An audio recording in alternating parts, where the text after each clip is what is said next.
Hello, thanks for joining us on NTA Nationwide, kicking off from the nation's capital territory, Abuja. My name is Ogechi Paul. And now details. The federal government has restated its commitment to support the private sector to revive Nigeria's economy. Vice President Professor Yemi Osinbajo stated this during an inspection tour of industries in Onitsha and Nnewi, both in Anambra State. Obiano visited some industries at Obaru Industrial Harbour before proceeding to Nnewi. Addressing newsmen after the tour, the Vice President stated that the challenges the manufacturers are facing revolves around lack of capital, power and access to foreign exchange.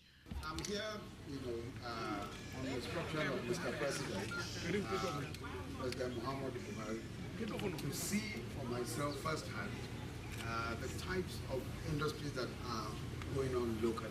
And of course, we've chosen to come here first because we know that this is one of the most active places in the country for local industry. If I've gone just looking around, it's very clear that this is truly the hotbed of industrialization in Nigeria. And I'm very, very pleased. He maintained that revitalizing the manufacturing industry and the use of local content is in line with the federal government's program to keep businesses afloat, create jobs and wealth for citizens. I've seen a lot, and I'll be reporting back to Mr. President that whatever we can do to support our harbor, this industrial estate, and so many others, we will do. Governor Willie Obiano also reaffirmed his commitment to supporting manufacturers in the state. So this Eastern Distilleries factory, where he laid the foundation stone, by the grace of God, this factory will grow from strength to strength and will employ a lot of Indian Anambra. The Vice President visited 6 industries in Onitsha and Nnewi. From Nnewi, Benson, Osadebe, NTA News. Now, with the 2017 digital switchover on the horizon, Minister of Information and Culture, Lai Mohammed, has challenged the Nigerian Television Authority, NTA, to be at the forefront of a new, better and focused broadcasting. The minister stated this at a retreat for the management of the authority. Dennis Adegunloye reports. The minister said that under his watch, repositioning the NTA is top on his agenda, hence describing the retreat as an opportunity to self-critique and analyze. He said an important part of the process is the constructive exchanges, which will go a long way in taking the authority to the next level of service delivery. My vision is that by the time, in the next 24 months, without any argument, we should be the #1 station in this country and by extension of Africa. An appropriate and right balance, Lai Mohammed says, should be achieved between being a government organization and appealing to the viewer. How do we convince Nigerians that we are back or we're on the way back to being #1? We must really let people know we are credible. We're not just, we're a government organization, we're not a government organ. Oh, we support government, of course, yes. But we also know that at the end of the day, our first obligation is also to Nigerians, to our viewers. It's the viewers that determine how good we are, not the government.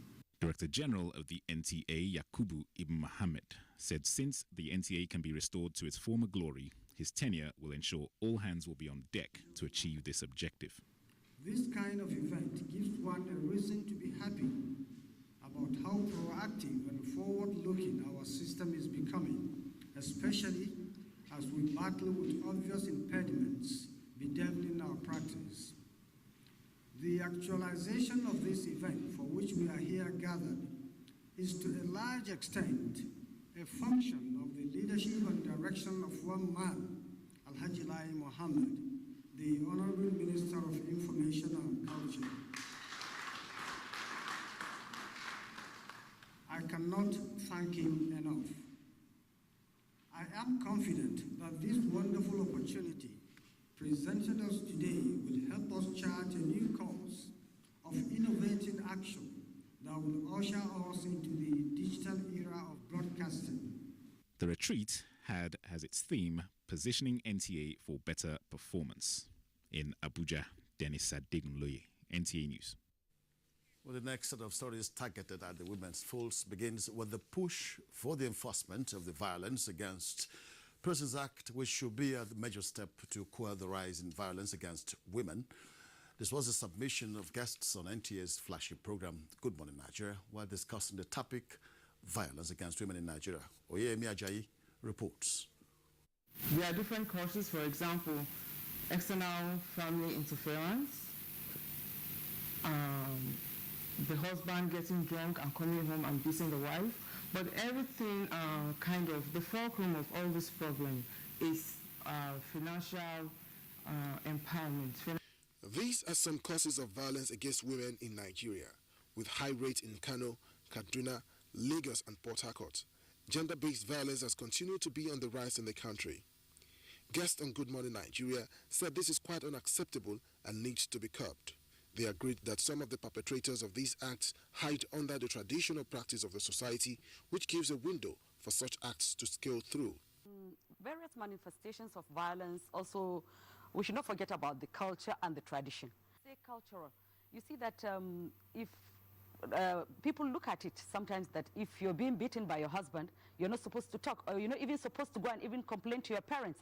You're supposed to keep quiet, and just swallow it. And we have observed through our intelligence-based gathering that these incidences all over the nation, especially in economic busy areas, that these offenses occur when people are in their place of work, when people are pay less attention within the communities when it comes to minors. With the Violence Against Persons Act passed in 2015, victims have been advised to speak out and not hide anymore. The fact that they're not speaking, it's not necessarily a proof that they accept the battering. Sometimes when you report, the battering increases. So to protect themselves, they keep quiet. To protect their children, they keep quiet. To remain in marriage, they keep quiet. Popularization of that act is ongoing. Lawyers are beginning to test the act.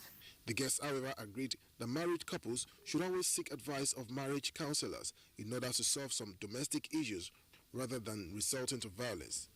They also said that women deserve respect and care and not to be used as objects for self-gratification.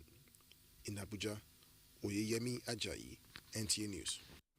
Nigeria joins the rest of the world to mark the International Day of Elimination of Violence Against Women, observed from November the 25th to December 10th every year. What are the implications of violence against women and how best can the society overcome the negative trend? Tilato Ezerike reports.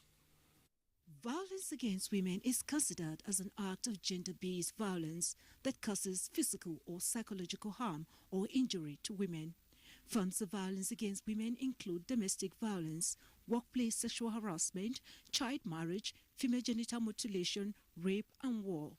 Going by a WHO study, 35% of women worldwide have experienced either physical or sexual violence, though developing countries are the worst hit.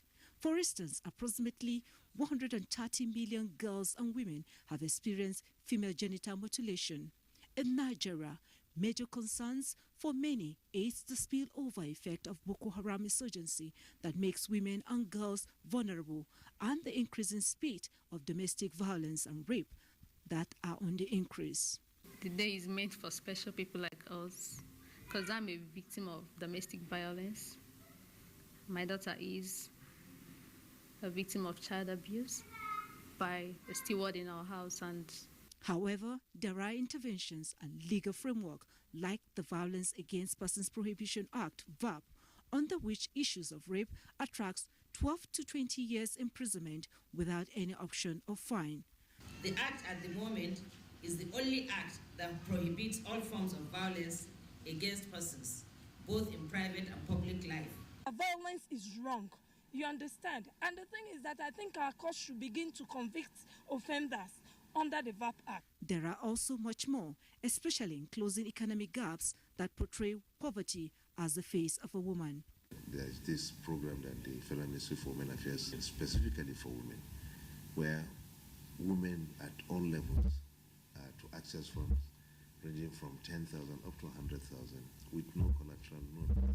There's also the Future Assured initiative of the wife of the president. Under it, she's been able to touch on the lives of the average Nigerian woman, especially the internally displaced persons. For critics, a lot more needs to be done, especially in the areas of politics. Politically, there's violence against women.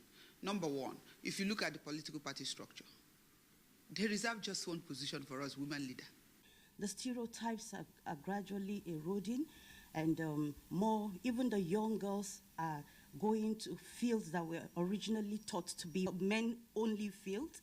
As the world focuses on violence against women, their attention in this part of the globe will be on their advancement to enable them compete well, thereby fulfilling the wishes of iconic women activists like late Gambo Swaba, Fumilaran Samkuti, and Margaret Epo, who fought for the rights of women. Talati Ezerike, NTA News. 2,200 women in Lagos have benefited from the skills acquisition program courtesy of the wife of the president's initiative, Future Assured, in collaboration with the National Directorate of Employment, NDE. Today's correspondent Aliyu Kabiru reports that the wife of the president says she will never rest on her oars until all Nigerian women are economically empowered. In income-generating activities, which the wife of the president described as significant, especially as it addresses the goals number 1, number 2, number 5, and number 8 of the SDGs for sustainable growth and economic prosperity. Areas in focus in various skills acquisition activities include cosmetology, bead stringing, interior decoration, shoe and bag production through the use of local event management. This empowerment program is meant to enhance the economic power and the standard of our women, and by extension improve the lives of families as a whole. The thrust of the initiative, the wife of the president said, is to get Nigerian women involved in profitable economic ventures leading to wealth creation, especially amongst women, and to enhance national development. On this note, our women and young people will be better equipped to face financial challenges and be able to encourage the education of their children. Various speakers comprising the Minister of Labour and Employment, Chris Ngige, represented, reaffirmed their commitment in supporting the wife of the president in this initiative. I'm particularly happy and proud to be associated with an initiative of this nature, which seeks to empower women to become active in the national economic process. The increase in the number of beneficiaries is an eloquent testimony to the fresh and renewed impetus injected into the collaboration by Her Excellency Mrs. Aisha Muhammadu Buhari and the doggedness of NDE in fulfilling its mandate. I have no doubt in my mind with your commitment and the implementation of what you are going to be taught. The sky will be your limit. The wife of the president was accompanied by the wife of the vice president, Dolapo Shimbajo, wife of the Senate President, Toyin Saraki, and that of the Speaker of the House of Representatives, Gembia Dogara. In Lagos, Aliyu Kabir, NTA News. Women in Lagos State have commended the wife of the president, Aisha Muhammadu Buhari, for her ongoing income-generating programs targeted at empowering women across the nation. The women say the Future Assured program will help them overcome the challenges that they face in assisting the male folk towards sustenance of the family. Emmanuel Ayimiro has details. Over 2,000 women are expected to be saying bye-bye to idleness and poverty after the 3-month skills acquisition program by the NDE, in line with the Future Assured initiative of Mrs. Aisha Muhammadu Buhari. We will not more wait until our husbands come back before we provide for the children and for ourselves. She wants to teach us how to fish and not just giving us fish. I have salon already, so I want to learn another skill so that I will move my business. So I want to learn how to make art. While other partners are also collaborating to make sure the 4 economic ventures bring hope to Lagos women, past beneficiaries of the NDE are on hand to take advantage of the new initiative offered by the Future Assured program. Last year I learned catering, So I came here to couple them up with interior decor, making it a of catering service. Yes, I've done bead and wire works training, and then I'm here again to improve on what I had done before. Through this initiative, Nigerian women are expected to attain an enviable level of self-reliance. Emmanuel Ayemiro, NTA News. Well, so much for the women folk now, as the Speaker, House of Representatives, Yakubu Dogara, has emphasized the need to eliminate the barriers to access health care delivery through prepayment and subsequent pooling of funds in preference to direct out-of-pocket payment. This was in a message to a public hearing to avert a national health crisis through the revitalization and funding of the system. National Assembly correspondent Ifeanyi Ezumba reports. The Speaker, represented by Minority Leader Leo Ogo, said the primary health care center is the first port of call for majority of Nigerians living in rural areas. Therefore, the country must come up with plans on how to raise funds to revitalize health centers. We must find out ways to reduce or eliminate the barrier to access health care delivery through prepayments and subsequent pooling of funds in preference to direct out-of-pocket payments. Currently, there are 774 local government areas with 9,502 political wards in Nigeria. At least each of the LG has one primary health center or more are not fully functional. We believe that with 80% of our citizens living at the primary health care level, primary health not only cannot be ignored, but must be invested in to deliver the right care to our populace. Minister of Health Isaac Adewale spoke on the need to restructure the already existing strategy. In fact, members of the committee are so delighted this is taking place because we need to work together. But can federal government alone? The answer is no. Added contributions from concerned persons from the health sector. Looking at the primary health care, we look at everything concerned with primary health care in terms of the goals that we need to achieve. It is the expectation of concerned persons of the hearing. The National Assembly work with the Ministry of Health and the Budget Office to make healthcare accessible, affordable, sustainable financial mechanisms from the National Assembly. Ifeanyi Ezumba. The Surveyor General of the Federation, Ebeshinta Awudu, has advised state governments to equip their ministries of lands to carry out proper geological assessments to forestall earth tremor. He stated this while giving an update on the earth tremor in Kaduna and the need for his staff across the country to be alive to their responsibilities. Mia Ogidi reports. While assuring Nigerians that the geological space of the country is not prone to serious earth tremor, landslide or earthquake, there is still need to be sensitive on the manner certain activities are carried out. The Surveyor General of the Federation, Ebeshinta Awudu, particularly advised his field officers in Bayelsa, Kaduna and Rivers states to monitor the sites where the earth tremors took place. We may not just look at Kaduna alone, but we are taking it nationwide. 6 teams are in different parts of Nigeria to establish those geodetic points so that we monitor even the slightest movement of subsidence scenario in the country. So as we put these things, the Surveyor General of the various states are also carried along. We have equipment for providing this equipment. While appealing to the federal government for the provision of more observation points, the Surveyor General of the Federation charged deputy directors and directors in the ministry, especially those who are newly promoted, to man their areas of responsibility, especially now that the country expects much from them. Mia Ogidi, NTA News. Fadema farmers in Sokoto State have a cause to smile because of the bumper harvest recorded in the last rainy season and put them looking ahead for the next. This was during the 6th supervision mission on the farms by teams from the federal government and the World Bank. Delatu Abdullahi reports.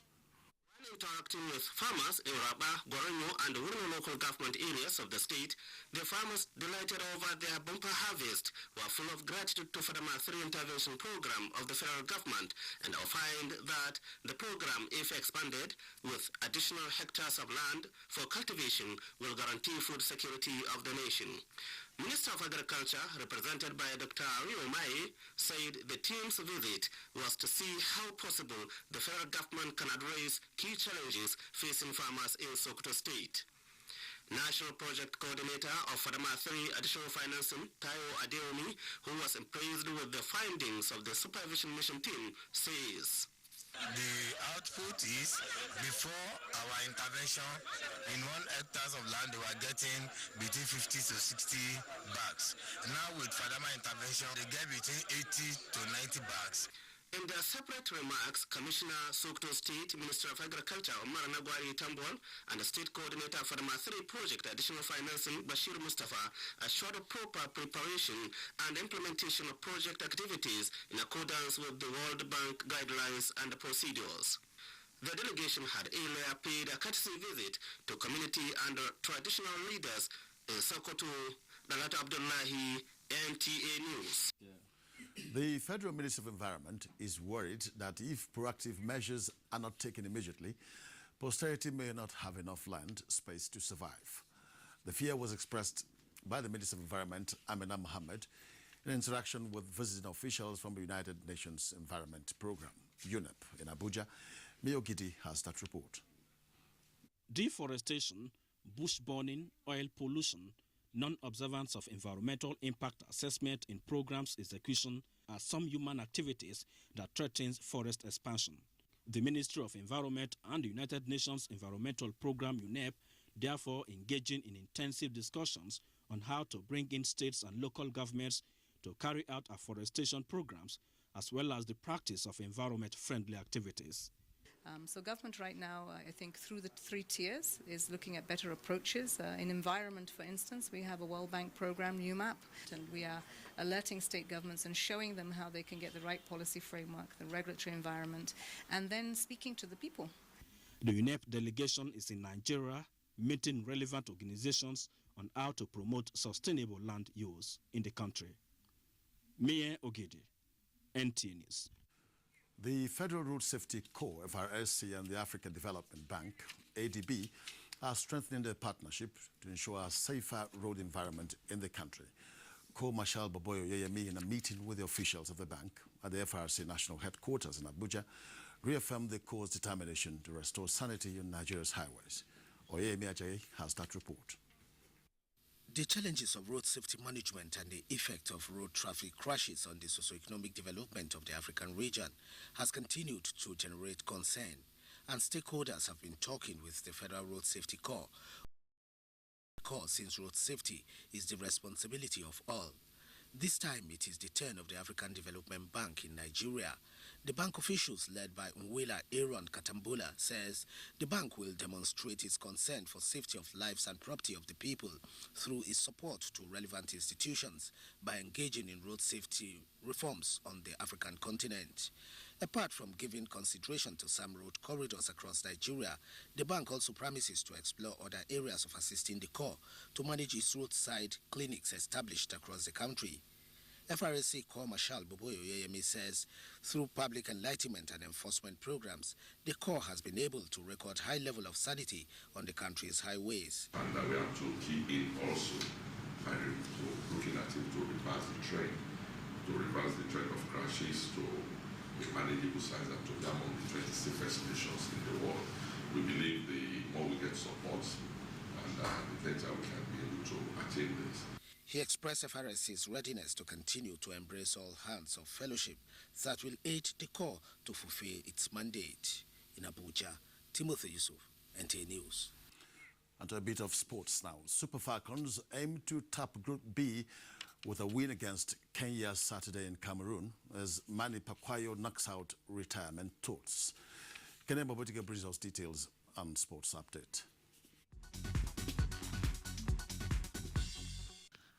Having failed to beat Ghana in their second match, Nigeria Super Falcons will aim to top Group B when they confront Kenya in the Africa Women's Cup of Nations last group match Saturday in Cameroon en route to the semi-finals.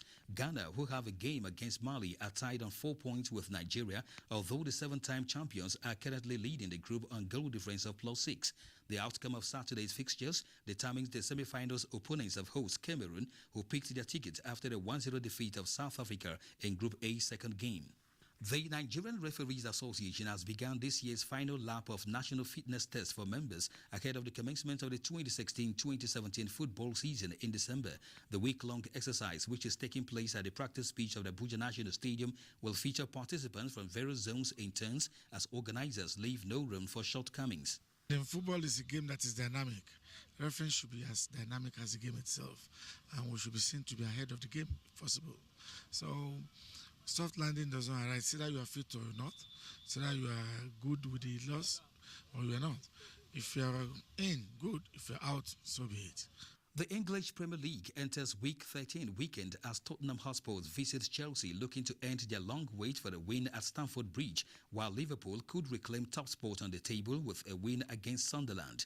The Leicester City versus Middlesbrough fixture comes up live on the NTA Sports 24 Saturday at 3:30 p.m. New world welterweight boxing champion Manny Pacquiao says he expects his next fight to be in April or May next year, opening the doors for a rematch with Floyd Mayweather Jr., believing he will beat the undefeated American this time around if he changes his mind to return to the rings. With Sports Update, Kenan Imaborike, NTA News. Well, let's now take some messages, after which we'll be joining the Ondo Decides studios to bring us up to speed with development there. Femi Okawe will be handling that segment. So let's take some break now. From what we have seen, we have the capacity which we can rapidly develop or feed ourselves. If we don't import rice, we stop importing corn and other grains, Nigeria will have plenty of money to invest into developing industries, especially manufacturing, textiles and so on, and develop iron and steel, and complement the infrastructure development. So really, the opportunities are virtually limitless, and we are very, very aware of this, and we are prepared to exploit it to the fullest.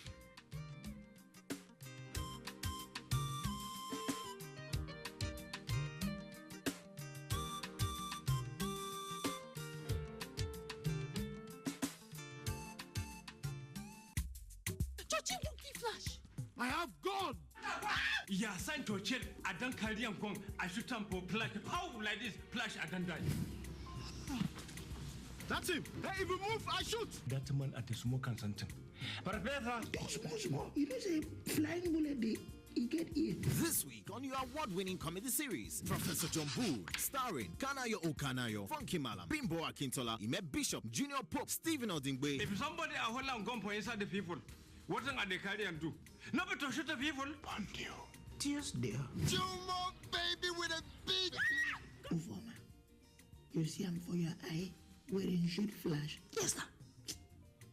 Professor John Bull, fasten your seatbelts this Tuesday and Friday, 8:30 to 9 p.m. on NTA Network, International, and Star Times. Church, please, touch it. I beg in the name of God. Over and out. Welcome to the new speed of light.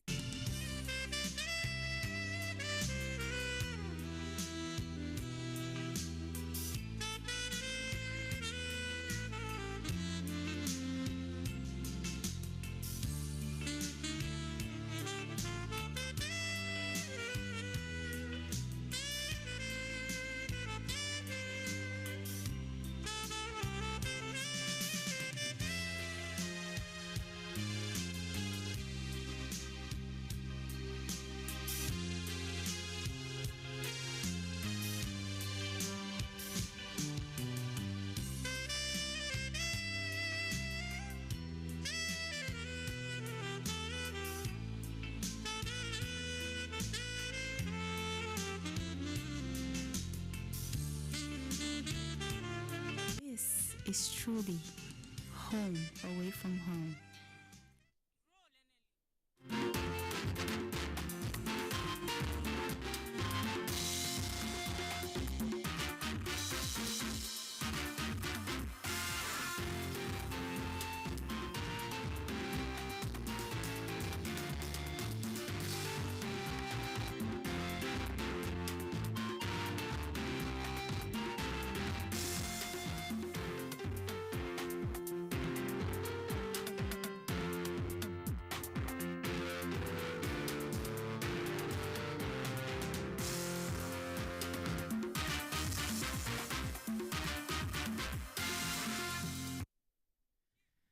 About 3 months after the Edo governorship election in the south-south region of Nigeria, Nigerians are already seeing signs of another successful ballot, this time in Ondo State, in the southwest geopolitical zone of Nigeria. While one may agree that the term successful may be subjective depending on who is assessing, one parameter that encourages us to use that even before the onset of balloting in Ondo State is the civility of the electorate and even the political class as they battle for tickets in the election.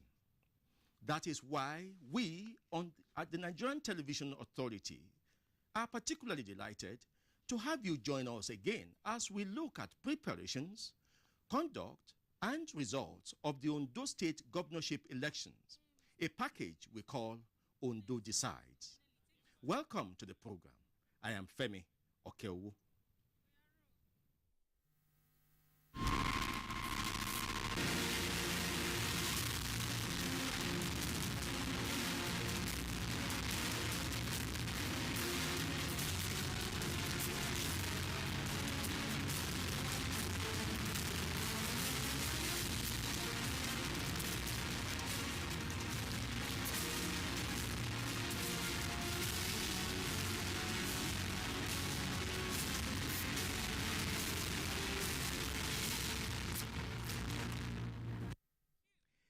Welcome once again, and we are ready to lead you into the happenings in Ondo State as the people of that state choose the person who will lead governance in that state in the next 4 years. And to do that, as we normally would do in the Nigerian Television Authority, we have a crop of knowledgeable people in the areas that should guide a successful election, here in the studio in Abuja and on the ground in Ondo State. Let's start first from this studio in Abuja, where we have a personality that has, we can rightly describe as a security analyst for elections. He is the Assistant Inspector General Operations, Force Headquarters of Nigerian Police, Alkali Baba Usman. You are welcome to Ondo Decides. Good evening, Femi. Good evening, viewers. And next to him is another specialist. Of course, his job is election analysis. And of course, he is a person that projects electoral matters to the Nigerian populace. He is the Director, Voter Education and Publicity of INEC, Mr. Oluwole Osaze-Uzi. You're welcome to Ondo Decides. Good evening, and thank you for having me. And another arm of security that concerns our civil population, is the Assistant Commandant General, Crisis Management Directorate of the Nigerian Security and Civil Defense Corps, Mr. Adeoye Emmanuel. Mr. Emmanuel, you're welcome. It's a pleasure meeting you. Yes, I think I am loaded with some of the best heads in electoral matters. But let's first, I hope in my introduction I have not jumped too quickly into looking at the atmosphere that is leading into this election. So I give you an opportunity, distinguished gentlemen, to do your own assessment. Can it be right to say the atmosphere leading to this election has been civil enough? AIG Usman. Thank you very much. To my assessment, we are ready and we have created a conducive atmosphere for all voters to come out and exercise their franchise. We are also assuring members of the public that we will provide security to life and property during, before, and after the elections. Mr. Osazeuzi, can we applaud the people of Ondo State, the way they have moved into this election? Oh, certainly. So far, so good. They have resisted calls by some elements for some kind of reaction or overreaction over the developments in the state in the last couple of weeks. But the campaigns have gone on relatively peacefully. Naturally, there are complaints here and there, but nothing substantive.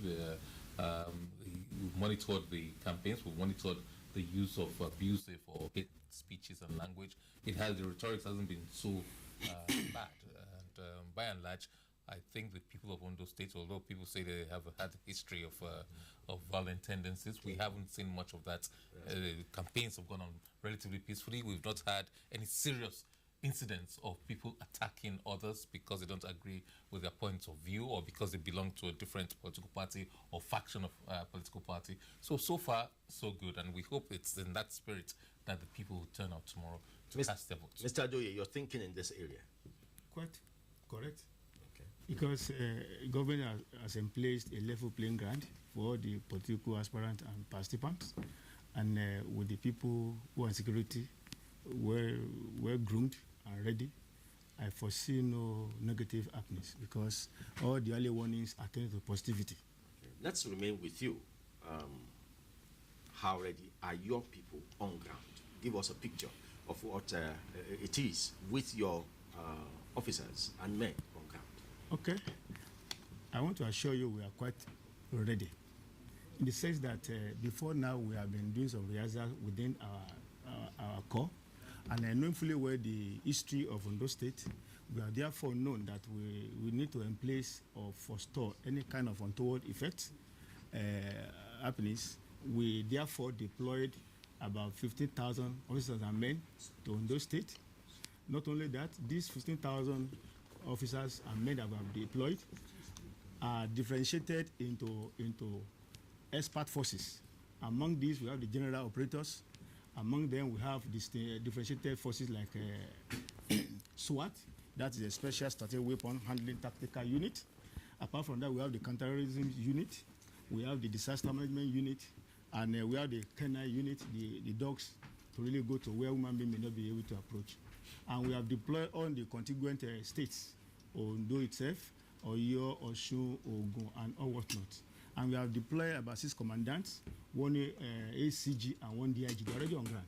I'm here at the headquarters to ensure that we form a synergy between what's happening there on ground and what is happening in the headquarters there. And with the mercenary around me, with our 15,000 people on ground, with the police around, the DSS and other security agencies, I know we are on top of the situation.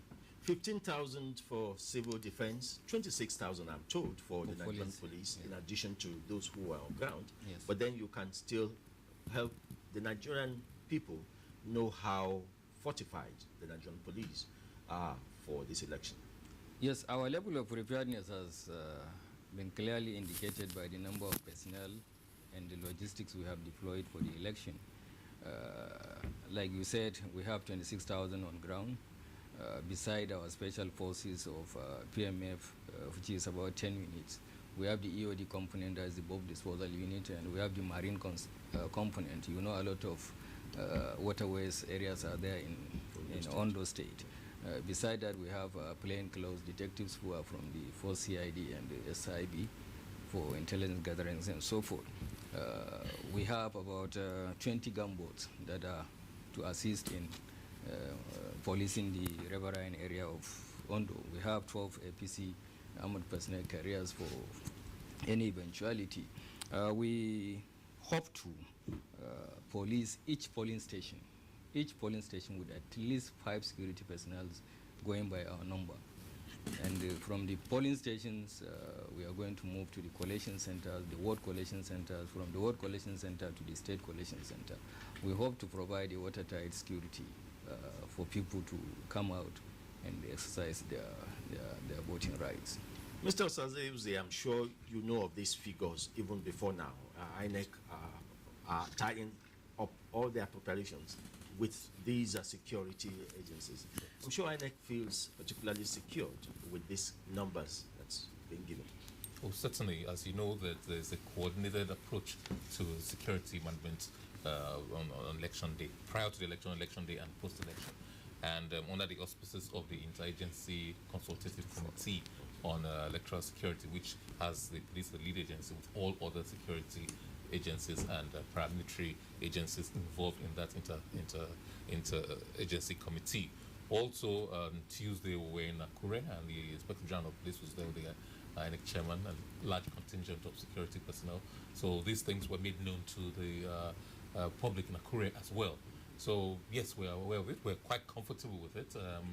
From all that we know, both what we have disclosed to the public and the ones we know in the confines of our committee meetings, we know that the security agents are quite prepared, and the assurances given, I can testify to the fact that from what we have seen, I think they can live up to those assurances given. All signs point to good coordination between all the apparatus, all the agencies that will be handling the Ondo State elections. Another pointer is about what is happening on the ground. At the headquarters of all these agencies, from where we have tapped on these resource persons, you have had them. But then something else may be happening there on ground in Akure. We are going over there now to see what Femi Johnson and his crew have been putting together for us. Let's keep ourselves fortified with whatever must be happening on ground. So, Femi Johnson, we want to hear from that end if the optimism from this end is not fortily placed. Thank you, Femi. Well, the optimism from this end too is just the same way that you are having it there. The tenure of the incumbent governor of Ondo State is expected to expire on the 23rd of February 2017 by Section 25, subsection 7 and 8 of the Electoral Act. Election, therefore, must be conducted as it's been done by Independent National Electoral Commission tomorrow. Popularly known as Sunshine State, the state that was created on the 3rd of February 1976 from the Western State will be on the threshold of history again, as the people elect their 6th civilian governor since its creation. We've had the likes of Pa Michael Ajasin, Evangelist Bamidele Olumilua, Adebayo Adefarati, Chief Olusegun Agagu, and presently Dr. Olusegun Mimiko. 28 candidates are now set for the election. And the question is, who will be the next governor of Ondo State? INEC is set to conduct that election. And with me in the Akure studio of Ondo Decides are the resident electoral commissioner in Ondo State, Olusegun Agbaji. You're welcome. Thank you. Good evening. Also with me is the Deputy Inspector General of Police in charge of operations. Good evening, viewers. Abila Joshak. First to INEC representative, what is the situation like now? Thank you very much. I want to thank the NTA for the partnership they have given to INEC since the commencement of this exercise.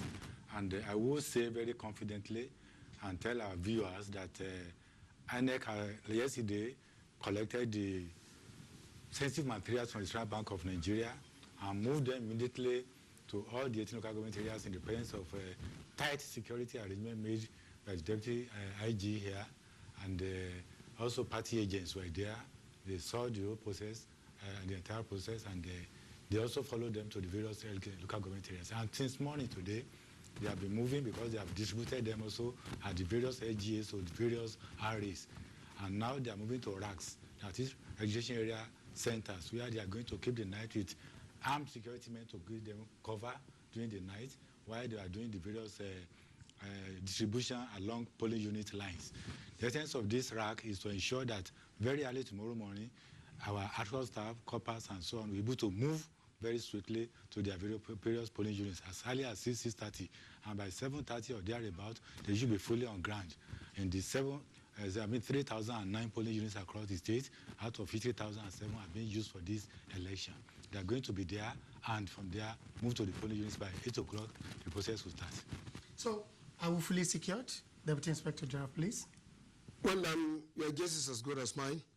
And I believe you've observed already here in the central zone that there are a lot of presence of security personnel, the police, the SSS, even the military, the Civil Defense Corps.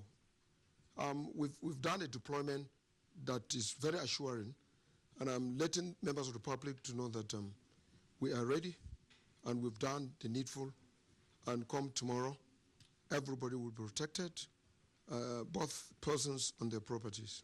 One major thing that is coming out in this election is the issue that the Nigerian Police Force has come out with, and that is that any eligible voter coming to the polling unit should not come with more than 5,000 naira. That's the maximum amount you will expect. Why are you coming up with this, and what do you stand to achieve from this? Well, this is one of the least, I think, strategies that I know that we refer to, but I think it's very important. Over the period, we've discovered that the electorates, politicians, and political tacticians have been able to develop a negative aspect of life in politics. And that is, we've observed and we've heard in various symposiums and seminars, politicians themselves openly stating that money were used, and that at the polling booths, the agents serve dual purposes by mirroring and zeroing on electorates who want to exercise their franchise, standing and violating the unopenness and the secrecy of voting by noticing who to bring at what party. And that also attracts money. When they do that, they now walk a short distance and they are paid. And so tomorrow we're not going to see vehicles parked around the areas where votings are taking place. We're also not going to allow people who touch a lot of money beyond the one that they can use to recreate. We will use that opportunity of the fact that it has happened, as they confess, to ensure that people don't come to voting with money, either in the vehicles or on their persons. Now, as we're looking forward to this election, the Resident Electoral Commissioner, what will now be your message to the people of Ondo State? My message to let them know that the commission is fully set, ready, and this election will go on as planned by the grace of God tomorrow, and we expect them to come out en masse to cast their vote, because the security agents have assured us that there will be enough security, both for the voters, for our ad hoc staff, for our materials, and for even the observers and the journalists going to cover this election. So we have some riverine areas in Ondo State. And what are you going to do to ensure that materials get to this place on time, unlike what we usually experience? By now, the materials should be there, because I expect that by 6 o'clock this evening, all our materials should be at the racks. And the Navy have also assured us that they are going to have enough patrol across the water so that we do not have any disturbance tomorrow during the election. Deputy Inspector General of Police, this is my last question for you today. Yes. There are some flashpoints in Ondo State. Yes. Particularly, there was a particular incident that happened in Owo today. What are you doing to curtail any excesses from either politicians or the eligible voters? Well, I'm sure that hasn't been a problem. The isolated case of, it was just a case that you could hardly associate to politicking. And that has nothing at all, anything influence on what is happening. But I can let you know that you must have been told and you must have seen that deployment across board and visibility policing, the level of deployment of personnel and logistics is very, very robust. You could see the helicopters in each of the senatorial district. There is one helicopter. You've seen them at work and at display. You have also must have been told that there are armored personnel carriers that are also stationed in these 3 senatorial zones in good number to respond to any marauding firearms bearer that could come to truncate and tamper with the process of this election. The last question to you too, the Resident Electoral Commissioner.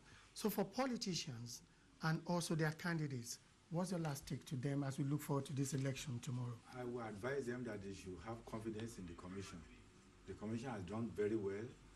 No, there is no fault of ours in what has been happening in some 1 or 2 political parties' activities, so they should believe us. The rumor going around that the commission is going to postpone an election is not true.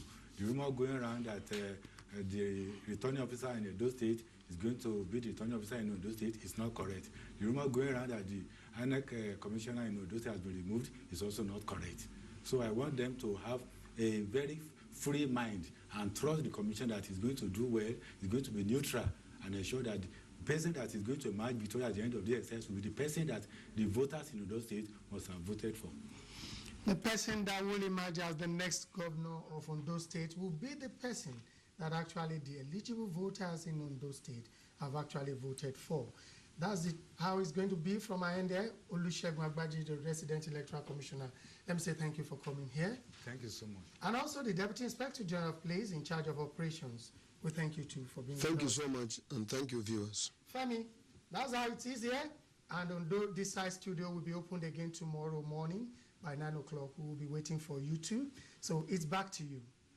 Thank you very much, Femi Johnson. And you threw up some very interesting issues. And in the few minutes we have, before we wind up this abridged session of Ondo Decides, we quickly treat that because it's not good crying over spilled milk. This is the time to talk about it. I think there is enough in the Electoral Act that stops people from displaying the person that they have voted for, which is what is the catch to pay people off after voting. That's the issue they raised there. Yes, the secrecy of the ballot is taken as sacred. Nobody should know how the next person voted. The challenge is when you yourself now openly want to display. If you recall the American election, I think one of Donald Trump's children was alleged to have tweeted or shown or put on Instagram how he voted, and it's against the law in their country. Here we are very much against people doing that because, as you said, it's a coded form of showing how you voted in the hope of going to get some kind of remuneration, which is against the law. You cannot bribe people, and nobody can accept money to vote one way or the other. So there were reports that was fairly widespread in Edo State on both major parties in Edo. So we've taken measures in liaison with the security agencies to see that we take proactive measures to see. We can never stop these things completely, but see how we can reduce them to barest minimum so that they don't have a corrupting influence in the process. Okay. Mr. Osman, yes, sir. The amount of money you come to the polling booth with, how are you likely to check that? No, the emphasis is on not coming with money. Okay. Once you have large sum of money in you, you can be briskly checked and before you. It's just like screening the voters before allowing them to go in, and that's the process. Okay, and Mr. Adoyi, of course, cars. They also mentioned it. Cars parked around can easily be checked for that's money true. lodged in the booth. That's true. To settle people. I think the whole issue boils down to the integrity of the electorate. Okay. Your personality that translates to your integrity determines whether you're going to do the violation or not. The laws are good. Laws are to curtail the justice of human being. But if you're really prone to doing evil, no matter the law, you still circumvent it to your own negative advantage. I want to appeal to the Ondo electorate to comply with the laws and let their conscience that have been refined over the years come to bear. With that, you can get the expected end. Reassuring words on the first day of Ondo Decides, and like we hear from all the personalities that have assessed the process so far, we would wish that at the end it would be the people of Ondo that would have decided who governs them in the next 4 years. But then there's still much to do. There's still a long way to go. We have just started here in the studios, and there on the ground, the election proper is tomorrow. At the Ondo Decide studio, we shall be opening at 9 o'clock to give you a blow-by-blow account of what is happening on the ground and how our analysts see the issues. Thank you for being part of this opening session of Ondo Decides, and we hope that at the end of it all, we shall be celebrating a successful election. Thank you once again, and see you tomorrow.